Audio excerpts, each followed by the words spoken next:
अनुदान की नीति जिस समय गठित हुई थी उसमें यह था जो कि 100 समय अनुदान दिया जाएगा।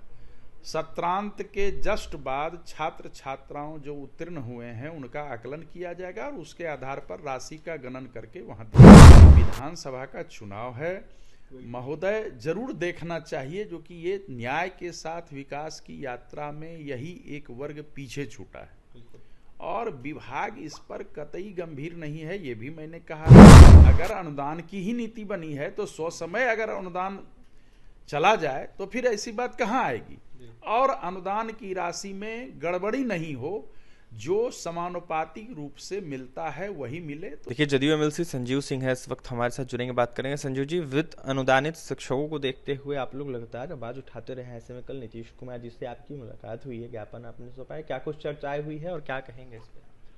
नहीं, उसमें सबसे बड़ी बात है ये नीति माननीय मुख्यमंत्री जी ने ही वर्ष 2007 में लाई और उस समय से परीक्षाफल आधारित अनुदान राज्य सरकार ने शुरू किया।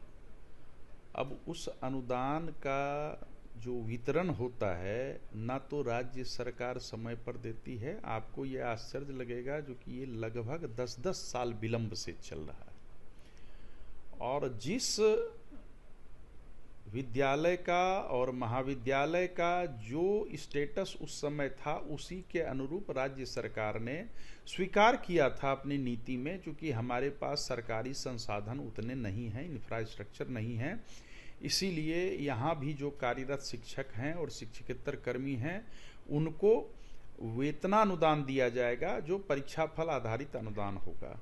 तो उस समय मुझे लगता है ये सबको सही लगा, लेकिन बाद में इसके बहुत सारी अनियमितताएं होने लगी।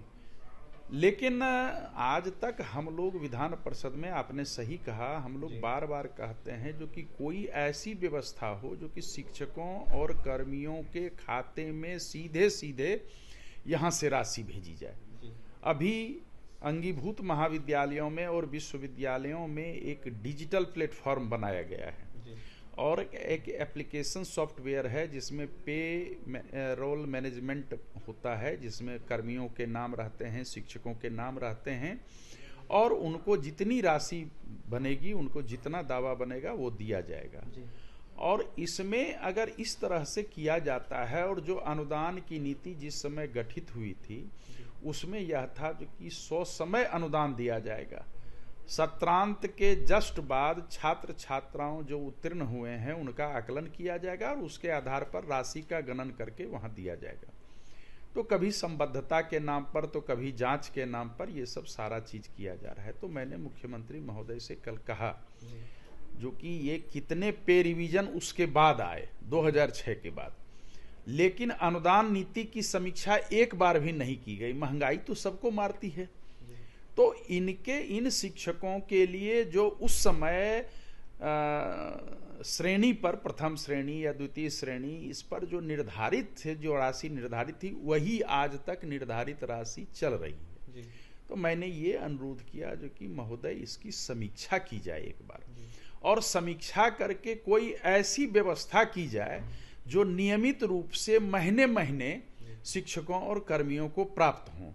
इसलिए जो कि इसमें जो भी है लगभग 80-85 के समय के संस्थान हैं, शिक्षण संस्थान हैं, लगातार शिक्षक सेवानिवृत्त हो रहे हैं और सेवानिवृत्ति के पश्चात आप समझ सकते हैं वो अगर प्रबंधन के पास जाएंगे या उनका आना जाना, उनका गमनागमन जो है संस्थानों में कम हो जाएगा, कहीं ना कहीं उनको परेशानी भी होगी, चूंकि 10-10 साल विलंब चल रहा है। तो मैंने उनसे अनुरोध किया है और इसके पहले भी हम लोग विधान परिषद में करते रहे हैं और उनको कहा है जो कि ये चूंकि विधानसभा का चुनाव है महोदय, जरूर देखना चाहिए जो कि ये न्याय के साथ विकास की यात्रा में यही एक वर्ग पीछे छूटा है और विभाग इस पर कतई गंभीर नहीं है। ये भी मैंने कहा है जो कि अगर अनुदान की ही नीति बनी है तो 100 समय अगर अनुदान चला जाए तो फिर ऐसी बात कहाँ आएगी और अनुदान की राशि में गड़बड़ी नहीं हो,